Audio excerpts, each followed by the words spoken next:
So what's the whole YouTube thing? You can't curse within the first like 7 seconds?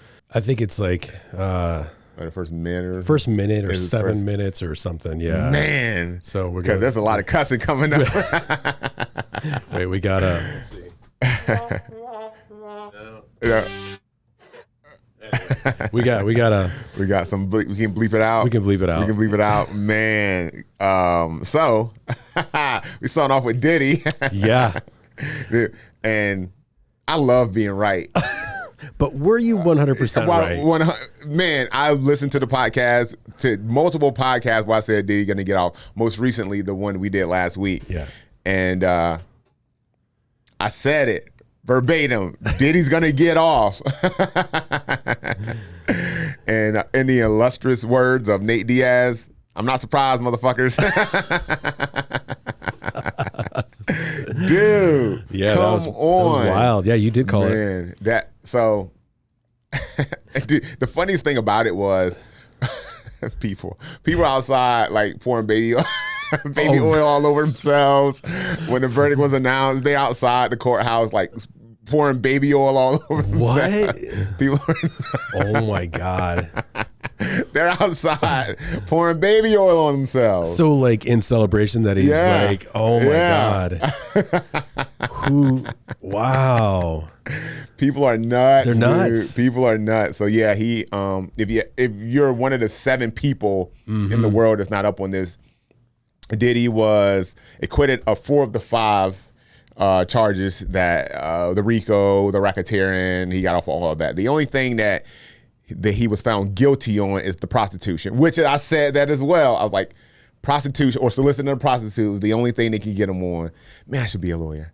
But yeah, and you know that carries a maximum sentence of 10 years, which he won't get because contrary to what we might think, Diddy has no criminal record whatsoever. Nothing, zero, zilch. So he's had some run-ins with the law, but he found somebody either take the heat or whatever, or didn't get in trouble. No, he wasn't convicted. So he has no criminal record, which is going to say a lot when it comes to sentencing for this prostitution charge. Yeah. He's been in jail since September, so he has 9 months? 9 months time served. So he'll probably walk out. He'll be at dinner tonight. I was just reading ABC News saying that the defense is looking to get him to 21 to 27 month sentence. So defense attorneys argue the guidelines point towards a 21 to 27 month sentence, approximately 2 years. While the judges are not bound by the guidelines, they generally offer a reasonable estimate of defendant's sentence. So yeah, that won't happen. That won't happen. Where in the world have you seen someone get that much for soliciting a prostitute? Joe Schmo's driving down the street. He's on Church Street, and he's like, "Hey, baby, you working?" Police roll up on him soliciting a prostitute. He goes to jail. He might get, depends on the lawyer. Yeah. Might get no time. Yeah. He's not gonna get. So at bare minimum, he gets time served. So I go back to the question maximum. Of like, why all this then? Like, and you're doubling down on the booze? Yeah, 100%. This was a scare you. He's like, don't fuck with us. Yeah. And he's like, okay. I had to learn the hard way. Diddy has been he's been rock solid since the early 90s. Like we just talked about. He has no criminal record. Now, I can tell you 3 times where he's had run-ins with the law. Yeah. And no criminal record. So people who have money and have status, they have a way of skating the law sometimes. That's nothing new. That's not news. That's not a news flash. The fact that people think that Diddy just skated a RICO charge, a sex trafficking charge, and you think they're going to put him in jail for 2 years for soliciting a prostitute? What are you drinking? What are you drinking? Wow. You stop drinking Ciroc. Stop drinking Ciroc, y'all, because it is not going to happen. Yeah. Diddy is going to get time served, and he's going home. Okay. I'm calling it. Today? You think it's going to happen today? Might not happen today, but within tomorrow. Yeah. Yeah, when the judge has enough time to review all of the evidence and the facts and this and that, he's gonna be like, slap on the wrist, get out of here, beat it. Yeah, Diddy, I told you, Diddy gonna Harlem Shake all the way out of the courtroom, man. Diddy, man. But I feel like that is exactly what happened, because it was almost to the day where he sued the parent company of Ciroc. Yep. It was almost to the day the feds were at his house. Yeah. Almost to the day. I'm telling you, it had a lot to do with that. And, and Diddy, because Diddy's hasn't changed. Diddy's been the same dude since beginning of time. He's the same dude that people thought had Tupac killed. Diddy's the same dude that had 7 young people walk across the Brooklyn Bridge to get him a slice of cheesecake. Yeah. Diddy's the same dude that was in a shooting altercation in some nightclub. Diddy has not changed. Yeah. Diddy's the same guy who on camera was like, I get what the fuck I want. I make shit happen. This is Diddy. Diddy has been the same guy this entire time. The only difference is he started shaking the wrong trees, dude, and they came and got him. 50 Cent came out with a comment about the sentencing. I'm trying to find it. I don't know if you saw it or not. I did see it. 50 is funny, dude. What'd he say? 50 Cent is funny. He said, man, you got off on this charge. You're a bad boy. You like the gay John Gotti. Dang. 50 is funny. 50 does not give a shit. No. And wasn't one of the women that Diddy was messing with like 50's baby mom or something like that? That's what I understand. One of was it Jane, or I don't know the name, Jane Doe. Wow. Evidently that was 50's baby mom. So they probably got some beef somewhere, whatever. Wow. 50 don't give a shit. He don't. He don't give a shit, dude. Oh man, hilarious. I would have loved to have seen Diddy or 50 Cent say that. I just like he's like the gay John Gotti. Wow. So what now? If he gets off the revenge tour, so who's he gonna go after? Right. And what about the defendants? Well, okay, so the prosecutor, the girls. I don't think, I think they ride off into the sunset. Yeah. If Diddy's smart, he doesn't touch it. Yeah. He doesn't touch it with Cassie. He already paid Cassie out years ago. Okay. Should probably, based on something from this trial, there's going to be some sort of monetary value for her there, be it a book, be it an interview, be it this, be it whatever. Yeah. If I'm Diddy, I am hiding in a cave somewhere for at least the next year. But you don't stay famous doing that. Yeah. So, like we talked about last week, I feel like there's I don't know. I feel like you got to release an album. Yeah. You got to release an album. You got to go out there, remind people, and while the iron's hot, strike while the iron's hot. I mean, Spotify, boom, for sure. Yeah, you got to just put it on Spotify. You're cleaning up, man. What if this is funny that through this trial, which he was being charged with racketeering, that this could be the thing that puts Bad Boy Records back on the map. Yeah, it's kind of like an RDJ. I mean, not the same thing, but RDJ. Yeah, he went to jail, and he's the biggest actor in Hollywood, so Diddy could come out this other side being the biggest rap star. Yeah, it could definitely happen. Yeah. It could definitely happen. Man, we have our society has this infatuation with these like Phoenix stories, right? Yeah. And we actively break people down and then actively bring them back up. It's the weirdest shit I've ever seen. It's not like we sit back and watch these people fall and then celebrate when they triumph after that. We are the ones doing it to these people. We are the ones that are on social media saying, Diddy ain't shit, Diddy did it. It's like, these psychics and people, saying, oh, I knew Diddy was going to get caught. Oh, not only did he do this, he did this. And so we are like feeding into it. Yeah. Now he got off today, and you got all these people who are outside the courtroom pouring baby oil over themselves. Yep. And those are going to be the same people that are online tomorrow saying, we can't wait for the next Bad Boy album. We are so glad Diddy got out. We are happy for Diddy and his family, blah, blah, blah. those were the same people who 3 months ago was like, damn, Diddy did what? Yeah. You know, so it's, man, fickle. Yeah. People I think fickle. we might have talked about this before, but like there was a group of people that did a study about cultures, and the United States is the only country, the only society that believes in the underdog and in the, like you said, the Phoenix story, that we look up to those stars when they go down and they come back up because we believe we can associate with them, or we can relate to them. Yeah. And we're the only society that does that. Really? In the entire world. Really? Yeah. I mean, I believe it.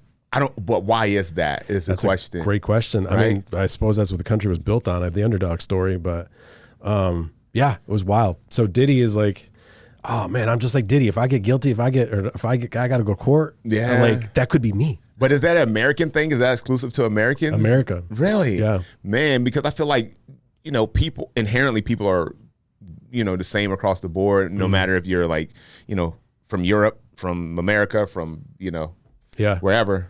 In England, somebody said that England is a country where they say, don't bother, don't try. You're never going to make it. If you're guilty, you're guilty. If there is no, like, there's no hope. So that might be inaccurate in how I'm using this as an example to Diddy, but it's just interesting. Like when you're talking about, like, we're looking at the stars and like watching this so closely, like, why is it so important to us? Like, I don't know.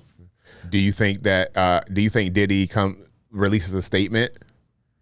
Does he, you know, leaving the courthouse steps type thing? He's for sure going to release a statement. I think he is. Social media? For sure. Yeah. Oh yeah. Or does he find a larger I guess there is no larger platform than social media, right? Yeah. But from a traditionally large platform, i.e. like 2020 or, you know, 60 Minutes, some sort of TV interview, do you think he does that to make money off of it? Yeah, 100%.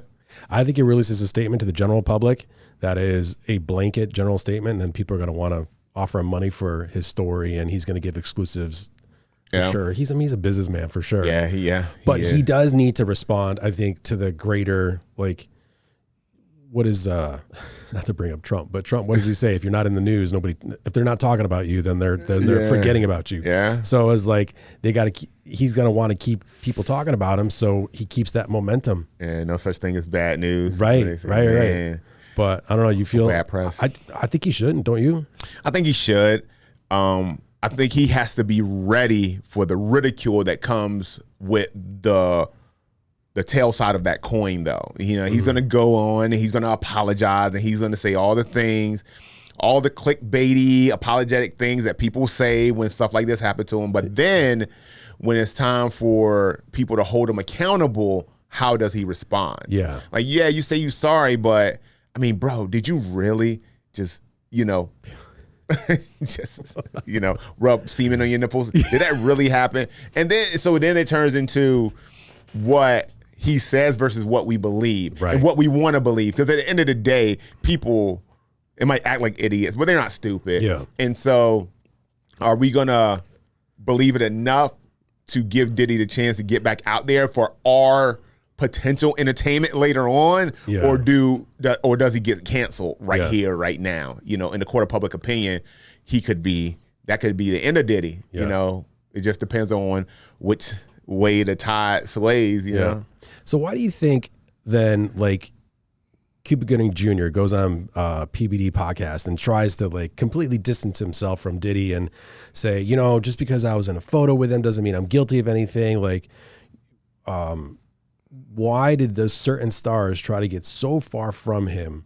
Was that a guilt complex, or was that they're just like, I don't want to get involved with it? Or some of it seemed suspect of. Sure.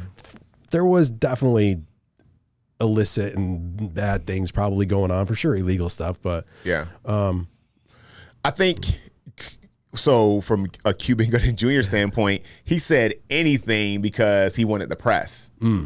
Because if you're, like, for example, the people who were who allegedly did anything in this whole scenario, these little branches off of the Diddy stuff. You had the Meek Mill stuff. You had the Jay-Z stuff. You had a bunch of little celebrity little branches that, you know, people were saying they did this too. 13-year-old girl at VMAs, you know, Diddy had sex with Meek Mill, blah, blah, blah. They actually had audio of Diddy having sex with Meek Mill, you know, like, and honestly, if you say Diddy and Meek Mill are having sex, it's up to you to believe it, because it was audio of just two men having sex. It could have been anybody. Yeah. It could have been anybody, but they never said anything. Yeah. Meek didn't say anything. Jay didn't say anything. They just really distanced themselves. And like we talked about last week, Jay-Z had a show in Paris.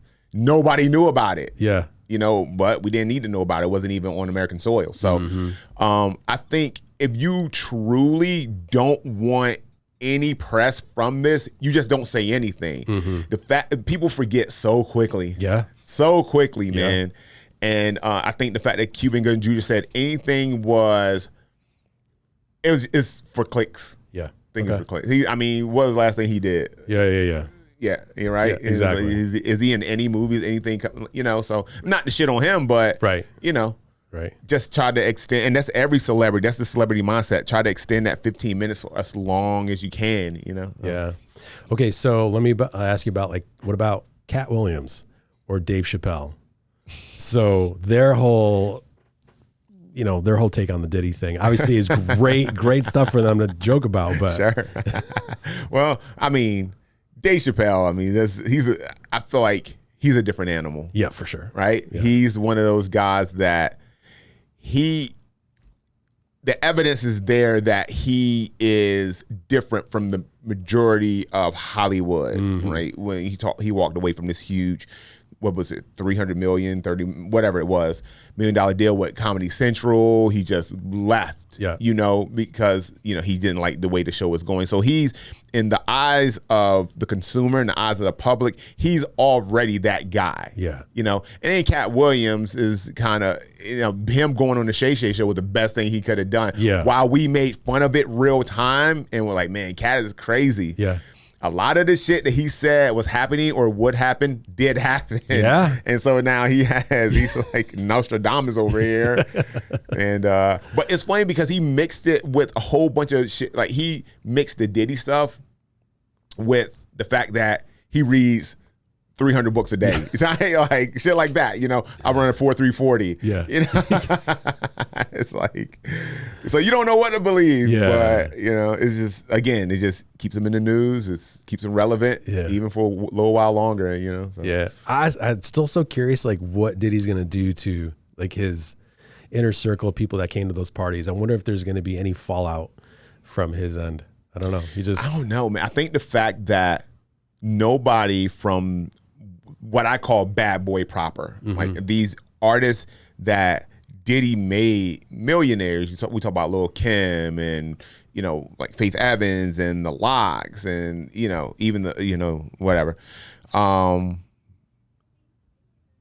they haven't said anything. Yeah. It's only the artist. I feel like the only artist that's really been against Diddy in this whole process has been Aubrey O'Day from Danity Kane. And she has not minced words. She lets everyone knows how she feels, but she's the only one. Danity Kane had 5 members. She's the only one. And so I do think it's interesting that nobody said anything. Like where there's smoke, there's fire, we talked about. Yeah. And I feel like if all of this was something that all of these people just, no, this is not good. We're not going to be part of this. I feel like there would have been rumors somewhere throughout the last 20 years that, you know, would have directed people kind of to, Diddy might be a little strange. You know? So what about Mark Wahlberg coming in the courtroom with the suitcase? I feel like he just made an enemy. It didn't do anything. Yeah. I mean, what did it do? I don't know. He did absolutely nothing. He didn't sway the case. Nope. No, he did nothing. So all he did was make an enemy out of Diddy. And what was the point? Like, what was, like, supposedly did he have, like, was there anything disclosed from that? Was there evidence? Because he had a suitcase and they didn't, like, you're supposed to turn on all evidence before the trial starts. But so did they throw it out? Was it just, I don't know, because I didn't hear anything more about that part. I feel like and this is part of the reason why Diddy was found not guilty in the majority of these charges, because the prosecution's, their strategy was to blow up Diddy's character as much as they possibly could. Yep. So your star witness is going first. Yeah. Doesn't make sense. Yeah. Cassie Ventura was their strongest witness. She's the one that went through everything with Diddy. I feel like you say something like that to where it's going to be the crushing blow, right? Then that didn't work out. And then you have, I've never heard, that was some fucking Law and Order shit. Just somebody able to walk into the courtroom with a briefcase and like some evidence shit. Yeah. When has that ever been admissible? No, never.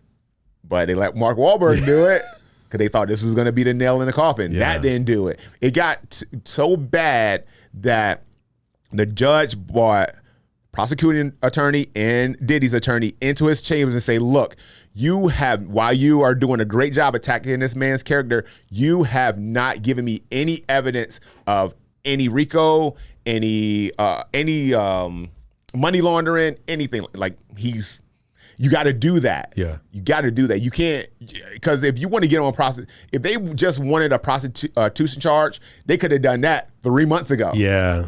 Yeah. That was easy. Yep. Oh, but all Mark Wahlberg is make an enemy out of Diddy, because Diddy, now you're gonna get a real Diddy.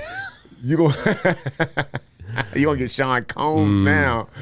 I don't know if Mark Wahlberg cares. I don't know if he's well, if he didn't care, he wouldn't have came. Yeah. You know, and you can say all you want that, you know, he did it because it was, the right thing to do and out of the goodness of his heart and blah, blah, blah. I shouldn't say he didn't care. He just doesn't have fear of him. Yeah. Well, that doesn't mean he's not dangerous. Right? Yeah. Yeah. So. But I have no doubt that Wahlberg's got scary people on his side too. Like. Yeah, where's he from? He's from Boston. He's from Boston. Yeah, he probably got some goons on his side. Yeah, for sure. What? I mean, who? You got Turtle. We got you got Vince. Man. No. Yeah, I mean, it's gonna be interesting to see what happens over the next few months. Because if nothing happens over the next month or so, then I feel like it's gonna be a long time where he's gonna be quiet and we're not gonna hear anything. So it was a weird day in law today. Yeah. Because there was the guy that was what did he say? The guy that killed the 4 people in Idaho, he pleaded guilty. This was like a year ago or 2 years ago. Yep. He was studying to be an attorney or something. But anyway, he went into a house and like brutally murdered 4 people. He was found guilty today. Trump won his case against ABC News. I did see that. That happened today. It was a weird, like, all this stuff like at one day. Yeah. What was about July 2nd? Oh man. It makes that the day. I don't know what it is, but go play your lottery tickets tonight. That's what it is. No, I mean, stuff happens like this though. You know, it's I didn't even hear about the Idaho thing. He killed 4 people in Idaho. 3 girls and a guy, and it was in a sorority house actually. And I did hear about this. He climbed in the window or something, and I can't remember his name, but I feel like it was so long ago that happened. Maybe it was 2 years ago. Yeah, it's been in trial forever and ever and ever. And I heard it on CNN when I was driving in. I was like, dang. But they were talking about, or was it in some news channel I was listening to, they talked about those 3 cases specifically. And I was like, holy cow. And I know the Trump thing, that was a big deal because the ABC News is paying out $30 million, which probably in the grand scheme of things isn't that much money, but that's at the same time where what was it? They were trying to do somebody was trying to buy them, and Disney was hoping to not go to court. They wanted to settle so they wouldn't lose that sale. Man. But wild stuff. Wild stuff. Dude, the world is crazy, man. It's going nuts right now, man. It is going nuts. But luckily we have content. Yes. to take our mind off of all the bullshit that's going on in the world. So keep your eye on the Diddy shit. Yeah. In latest news, just real quick about our YouTube channel, our views have dropped significantly. And if you're tuning in, you got this far, And if you haven't clicked like or subscribe, do so, that notification bell. My understanding is that YouTube has changed its algorithm, and they're pushing content creators such as podcasts like this way down and starting to try to bring up some other stuff.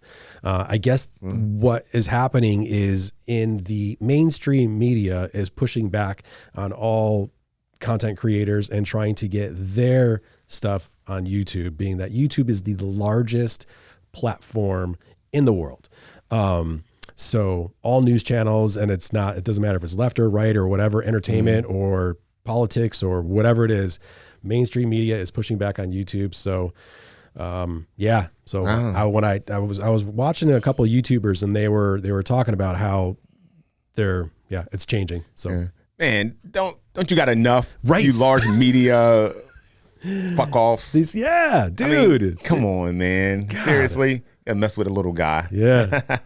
And we're way more entertaining. Yeah. And but that's the problem though. They realize that the day of that really like manufactured style of news. Hey, my name is John Williams and this is CN 936. Today we'll be talking about, nobody wants to hear that shit anymore, man. And same thing for like morning radio. Morning radio is the same thing. It's just like this manufactured, regurgitated over and over again, just like it's almost like it's a script. It's a script, and people get tired of it. Today we're going to be talking to blah blah blah about their new movie, blah blah blah. It's like people. It's like God is insulting our intelligence.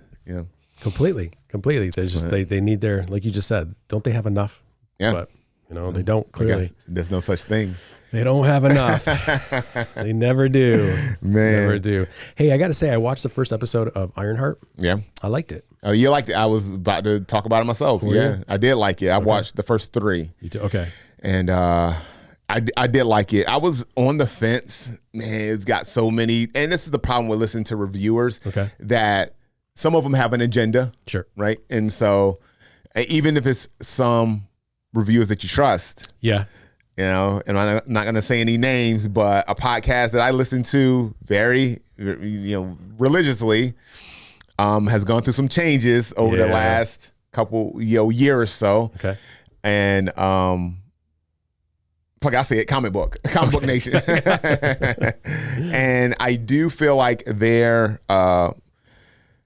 it has become a little more biased lately. I'm not, whatever. It is what it is. You make your money. You got a family to feed. You do what you got to do. But it just makes it hard to trust people like us, right, who have 100% unbiased. Like, we're not being paid by anybody. We are not in bed with anyone. So we can give you a very unbiased and, it's a very clear review on how we believe the show is not one way or the other. Yep. Oftentimes me and Taras have totally different, reviews on the same show. Yeah, I could love it, he could hate it, and vice versa, but it's authentic and it's real. And I've noticed, going back to your point, that a lot of these subsidiaries of these larger, platforms aren't doing that anymore. So. Not at all. Yeah, so. Not at all. It's turning into, I think, wonder if content creators are now feeling that, and they're like, okay, well, who's my advertisers, and if there's a way to control that or not, I don't know. But they're just trying to get their advertising dollars as well. So, but I will say on the first episode, and you could talk about more of them, I overall really enjoyed it, except for one thing. Let's hear it. Because it might be the same thing. Oh, really? Yeah, let's hear it. I don't like how they're shitting on Iron Man. Yeah. I was not a fan of that. Yeah, well, for the sake of the universe and this IP, the original Ironheart magazine, a comic book, there was a very love-hate relationship with Tony Stark, because in this comic book, in this universe or this iteration of the story, Tony Stark's not dead. He's in a coma. Okay. So, right. And so there is some love-hate with, he's kind of known as the originator of this type of technology. And then people like Riri are the ones that is coming in and can maybe taking it to the next level, making it more accessible to the people that need it. Like any other piece of technology. You know, you remember your first 60-inch screen TV was $1,200. Oh, yeah. You know, you had the first one I bought was at H.H. Gregg, and Black Friday shopping, stayed there overnight, and paid $1,200 for a deal on a 65-inch TV. Now you can get them for like $400. Crazy. It's wild. Yeah. So and so that's why I feel like the story is kind of. I see what you're saying though. Yeah. I see what you're saying. It didn't rub me the wrong way, but I definitely noticed it. Yeah. So it kept, even in the first episode, it kept coming back over and over. It was I get it if you're trying to make a point just to start your own story and like take it from there. But I was like, kept coming back, and I was like, why are they doing that? Why are they doing it? Now, again, I don't know that particular storyline, but that kind of made me scratch my head. But I will say that Riri's sister is awesome. Like how they brought her back as far as the best friend, Oh, is it best friend? It's the best friend, yeah. Her best friend. Which is the way the story is told, it is kind of weird, and I can see how you can get confused because her dad ended up being with her mom, so they were, I guess, from a social standpoint, they were sisters. But genetically, no. Okay. Yeah. But her I think as an actress, I really loved her, how it started and how now she's like the AI of the suit. I was like, oh, that's cool. And that's where the first episode ended. Yeah. That's Lyric Ross. Now, I love her as an actress. She was This Is Us. She was the adopted daughter in This Is Us. And I always thought she had great range on screen, even at such a young age. Man, she looks different. Yeah. I guess, older, but as soon as I was like, holy shit, I'm glad they cast her. And I was excited when I found out they cast her in this role. So, episode 3 ends, spoiler alert, if you haven't seen Ironheart, episode 3 ends where Anthony Ramos' character, the Hood, he kind of understands now that Riri is less of an ally, more of an enemy. So we're going to see how that starts to develop. Okay. The 4th episode is out. I think they're releasing it in 3 episodes. Oh, okay. Little pockets. So it'll be interesting to see what happens. Yeah. But this is going to be a lead up story to what comes next. Everybody is expecting to see the Hood and Riri, definitely Riri in Secret Wars. So, RDJ came out on one of the talk shows. I don't know if it was Good Morning America or one of those shows where the actress Riri, I don't remember her name, and the Hood. Mm-hmm. And he basically said, congratulations to your roles. The show seems like it's really great. And by the way, don't take my job as Dr. Doom. I was like, that was kind of funny. Yeah, dude. RDJ don't give a shit. No, all that dude doesn't care. Giving so much money for this Dr. Doom bullshit. But I thought it was weird that why did they bring RDJ on this talk show to talk about Ironheart? It was just I don't know. Robert Downey, those big 3. You have Evans, Hemsworth, and you have RDJ. Mm-hmm. Those are the big 3 that have the ability to push all other Marvel projects moving forward. Yeah. Even just something as small as putting RDJ on an interview about and asking him about the show. Yeah. Just that gets more clicks, yeah. Get more eyes on it. And, now you have more people watching the actual show. So, it makes sense. Yeah. That's nothing new. Yeah. It's just, and if the show is not good, nobody's going to look at RDJ any differently. No. Yeah. So. But it's all Disney. I don't know. It's just what's the angle? Is it, it's all for what you just said. Clicks for views, make sure that people guide their eyes to watch the show. I get it. But you kind of slam the Iron Man character, then you bring the Iron Man actor in to say, watch it. Yeah. So maybe there's just trying to put out some fires if people are mad about it. I don't know. Yeah. Well, Disney, I mean, let's be real. Disney is not taking a soft approach to slamming old rich white guys right now, and it's just what it's just what it is. It's a very man. All right, how can I get into this? So while Disney has made it very apparent that the DEI, call it agenda, call it whatever you want, it's very present in Disney, and it's very present in the content that Disney is going to put out now and for the foreseeable future. This is what Disney is going to look like. Yeah. And I think Disney's expectation is that society as a whole gradually comes where this turns into the norm. Mm-hmm. You know, I do think some of it is done tastefully, and I do think some of it is aggressively pushed down the audience's throat. Mm-hmm. I think we can agree on that. So,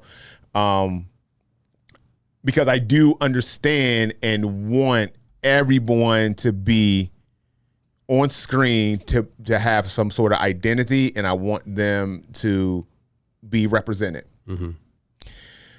I do think that,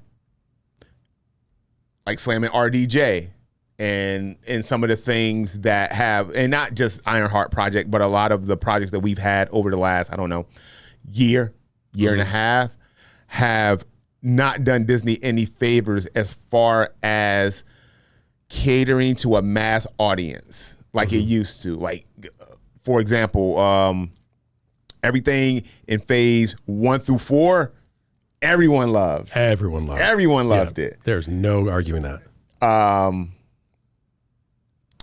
If it ain't broke, don't fix it. Right. If it ain't broke, don't fix it.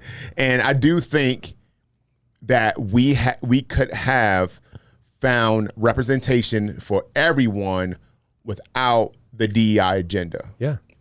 I think it could have happened. Yeah. And it could have happened on a scale that made it feel authentic and made it feel organic in how our society was naturally going to go, instead of some people feeling like it was just shoved down their throats. Yeah. Just my take on it. Here's an example of where I get confused with what their philosophy is. Whether I agree with all of it, I mean, everyone should have representation. Everyone should have an opportunity to do whatever they want, and like we should highlight that. And I think that's great. We do it in our own studio and our own business. I mean, it's based on their productivity and their willingness to do a good job. And we're fortunate to have a staff that is very diverse, and they're all superstars. You get to Hollywood, just because you're something doesn't mean you're a superstar or good at it. Right. And if you start positioning people and creating this, like for instance, Star Wars, we all know has a very strong fan base and a very loyal fan base. Disney teased that they would release the original George Lucas cut of Star Wars A New Hope, and they're going to put it in the theaters. Mm-hmm. And they went back on it and said, you will never see it. We'll never release it. Knowing that if you release that, you could make up much money. Like, why wouldn't you do that? Why wouldn't you do that? You could make up for all those missed projects and satisfy the fan base and bring everybody back and then try to start it again. Yeah. But they're like, nope, we're not going to do it anymore. Now, from your opinion, why do you think they did this? I don't know. Maybe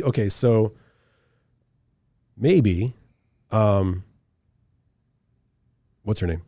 Kathleen Kennedy. Yeah. Kathleen Kennedy. This was probably a Bob Iger idea, and Kathleen Kennedy said, nope, this is Star Wars is mine. This is my project. This is what it's going to be, and we're taking it this way, and I don't want to bring it back. Luke Skywalker's dead, gone. It's no longer about Luke Skywalker. But on the flip side, Star Wars was never about Luke Skywalker. It was always about Darth Vader. Yeah. And it was always about Hayden Christensen, Anakin Skywalker, and that's his story. So although I love Andor and I love all those offshoots and I think it's great, but it's all serves the purpose of, because it all circles around Anakin. So yeah, I would love to see an Anakin story that takes place between episode 3 and episode 4. Yeah. I would love to see that. Yeah. Yeah. Or all those decades, all those years. Yeah. Clone Wars. Yeah.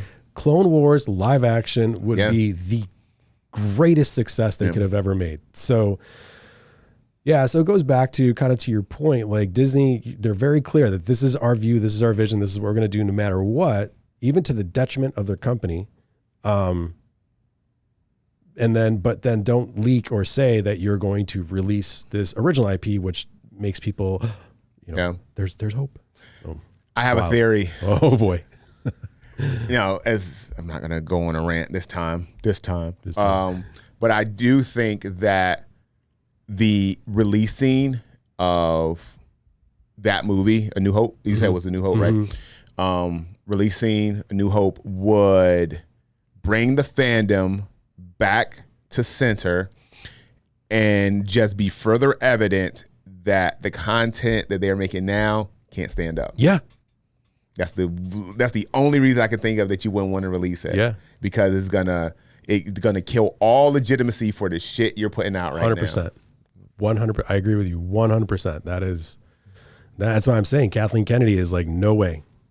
We are doubling down on the Acolyte and whatever her name was, and this is gonna be it. And even The Last Skywalker, whatever. Like nobody hated Rey. Nobody hated Rey. Yeah. Like they just didn't like the story. So and I like the stance that she took. She was like, I'm not getting in the politics of, Disney and DEI, and like, I want to make this movie. I love this character and I'm sticking with that. Yeah. She didn't jump on Kathleen Kennedy's side. She didn't, jump on the fan side. So like, I'm neutral. I'm an actress. Yeah. I'm an actor. I'm here to make movies. Another person interviewed Mark Hamill recently, and I don't remember what podcaster did it, but they asked him about The Last Skywalker, and you could tell that he hated the direction that it went. Really? And a guy, I can't remember who did it, but he brought up a good point. He's like, Mark Hamill is trying to process why Luke Skywalker turned out the way he did. He's like, maybe there was a Jedi who fell in love with a woman and had a child, and that woman and that his wife and that child got killed by because of a Jedi or because of the Force or whatever, and so he left it and he's turning back on it, and that's why he is the way he is. But everyone like this, I think it was Star Wars theorists talking about it. He's like, but that's not it. He's like, Luke Skywalker was always the optimist. Even to the point where, remember, he was wearing his black robes, did not realize that open patch was that piece of white. No matter how much shrouded you are in the dark side, there's always light inside. And that was a nod to Darth Vader or Anakin, always, that there always was light inside of him. And he was always seeing the good in him, which society needs a little bit more of. Yeah, for sure. We need to see the good in people. So, it's funny. It's just like, so when Kathleen Kennedy or whoever these executives are starting dismissing Star Wars is a greater message than I think they even wanted to be. Yeah. Part of me feels like that the society we live in now isn't even capable of receiving that message. No, I mean, I think it's a good point. We are just so lost in the other and people are shitty, man. And we're lost in our own bullshit, and we got our own stuff going on. Yeah. And I just think that message is lost on a lot of people just trying to understand that. Like that analogy, you being able to pull that out, like an average person could watch that movie 10 times and never get that. Never get it. Yep. No. Never get it. Yeah. I don't even think like even movies, and I'm kind of derailing this whole episode, but we just watched If last night. Oh, finally. Ryan Reynolds and who's the writer of it? The director? Sean Levy. Sean Levy did that? Sean Levy, right? No, I thought it was Jack Ryan. Not Jack Ryan. Who played Jack Ryan? What's his name? He was on The Office. John Krasinski. John Krasinski. Yeah. John Krasinski. Yep, you're right. It was Krasinski. Yeah. Yep. So Krasinski, it was a great movie. It was a thoughtful movie. It was a movie for kids. But Wendy and I watched it, and we found ourselves finding that inner kid in ourselves again. And it's like such a positive, healthy message. And I was like, holy cow, where is more of this kind of stuff? And why didn't that get more recognition? And why aren't we seeing more of that? It was interesting writing. I mean, it wasn't like a brilliant piece of cinema, but it was entertaining. It was fun. It was cute. It was healthy. And they ended up seeing the good in people and bringing out that inner child that usually typically is innocent and good. So, I would love to see more of that kind of stuff. Yeah. I think we're going to see it at the end of this month. Yeah? Superman. I think Superman is going to be that movie for a lot of people. I think Superman is going to solidify James Gunn as one of the greatest directors of our time. Okay. I really Have do. you watched all the trailers that have come out with it? Yeah. I stopped. It's a lot. It's a lot of them. I get a little more excited after I see every trailer. Gets me more excited. Yeah. I almost don't want to even see anymore because I don't want it. Like last week, I wasn't excited about it. I was just like, whatever. It's stupid. It's going to be dumb. And all of a sudden, I'm like, I saw a trailer. I'm like, I think I need to go see it. Yeah, dude. Like just the latest trailer, or one of the latest trailers, Lex Luthor is sitting in his office and he's drinking his coffee and Superman, bursts in the office.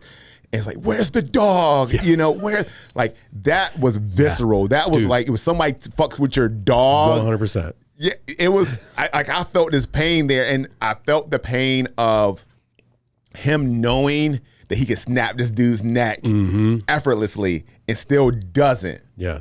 Like I can crush this guy. Yeah. But him doing that, even though he took the most prized possession that this person has, and he did it out of spite. Yeah.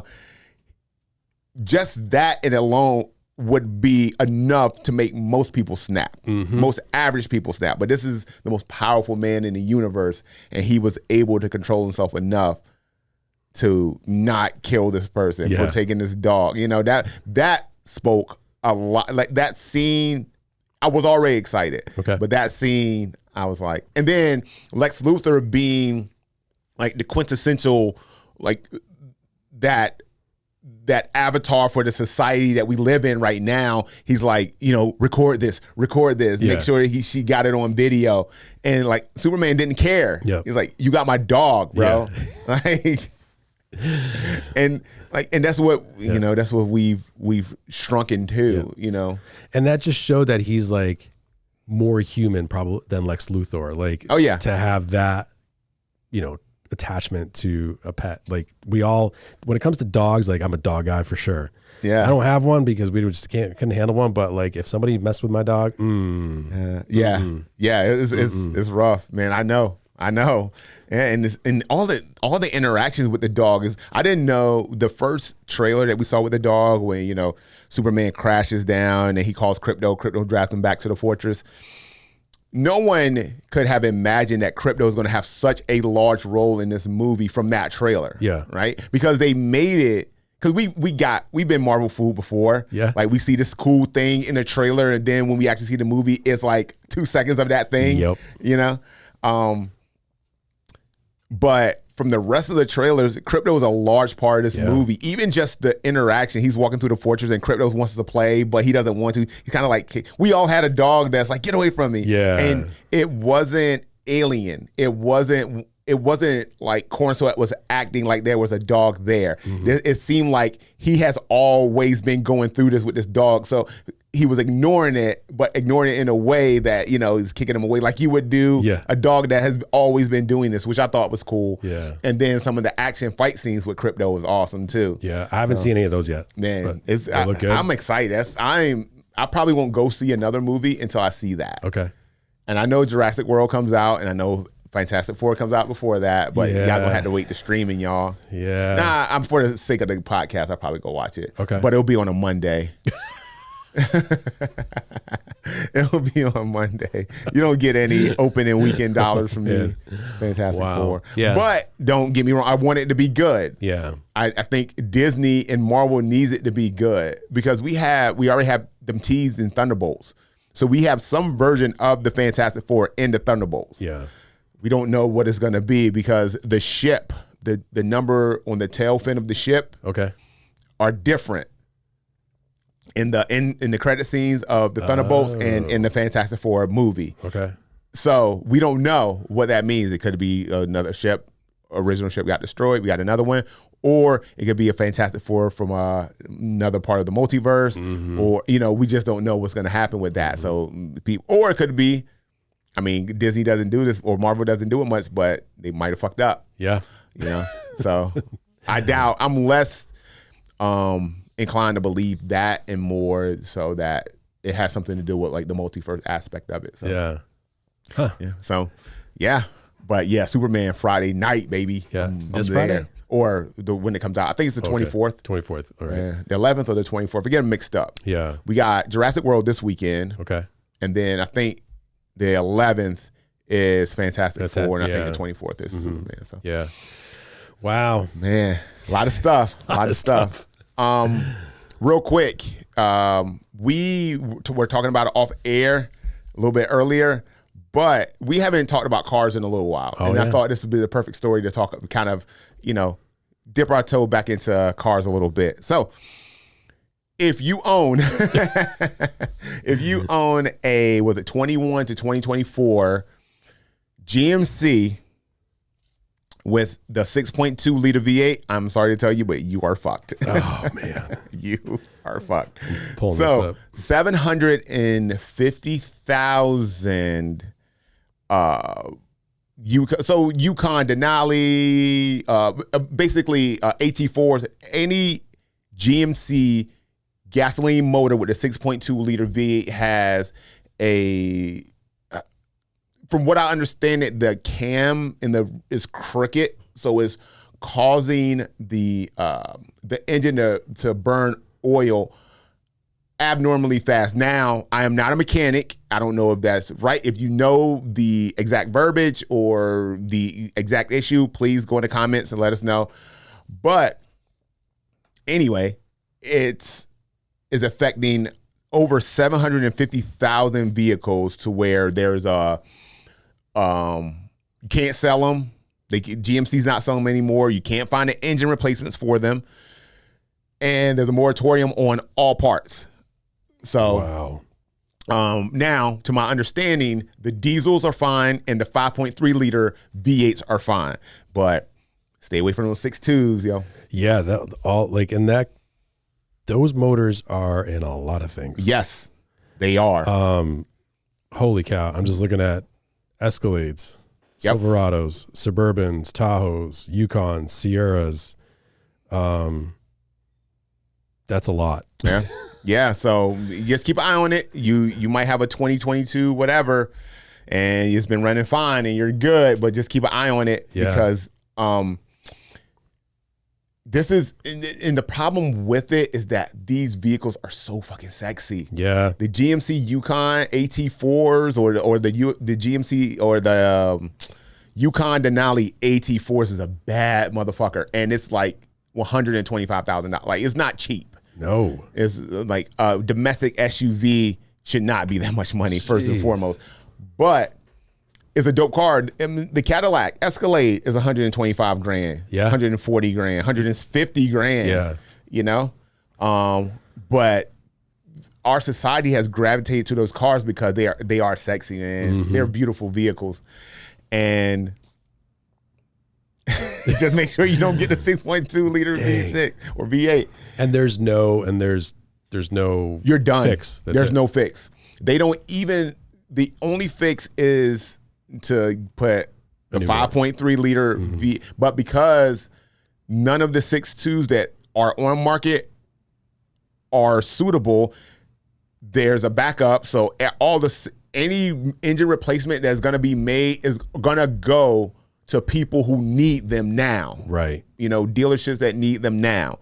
And it's a lot. Yeah. It is a lot. I know like 4 or 5 people personally. Yeah, you said one of your friends has been waiting, bought it for 3 months and bought it brand new, drove it for 3 months. It's been at the dealership for 7 months. Dang. Now. Yep. Dude. Yep. Dude, can you imagine? I'm going to the dealership. I'm gonna buy this badass motherfucker right here. Where I'm gonna be driving dirty. I'm gonna be looking good up in this joint. Yeah. You buy it, cut the check, $106,000. Jeez. Hey, there you go. Take it. Cool. Let's go. Let's go. You driving. You hear a little clink, clink, clink. And you're like, this is probably nothing to the road. You hear it a couple more times over the next couple months. All of a sudden, that shit start making some clicks and bings and bongs, and you take it to the dealership. Like, oh, there's a recall on this motor. Leave it here. Dude, there's nothing more frustrating than that. Like I had, and it's not even a recall. Back in May, I got a Gladiator, so there's a external battery for the auto start stop. That had died, and I had replaced it and put not only that battery in, but a brand new main battery. And it was hot out, so I had my air conditioning on. I get to a traffic light, the engine shuts off, and then all of a sudden I let go of the gas. It was pretty fast, and the whole truck just made this really horrible sound, and all the lights flashed. Oh, shit. And it said, "Pull over quickly, your vehicle will stop." And I'm just like, what? And the whole fuse box already blew. And so there's nothing more frustrating than having a brand new car. Yeah. Like mine's only a couple years old, and it's not expensive, but it's not inexpensive to me. Sure. I was like, man, it literally just passed its warranty, and I'm like, damn it. But, man, what did I tell you about the recall on the Gladiators, man? what? I just joking too. It's like, what podcast over? God dang it. It's like, oh, by the way, your truck's on fire. They just naturally combust. California today had a huge fireworks warehouse exploded. Was it from heat? They don't know what caused it, but I was just perusing the news, and there it was. California always on some bullshit.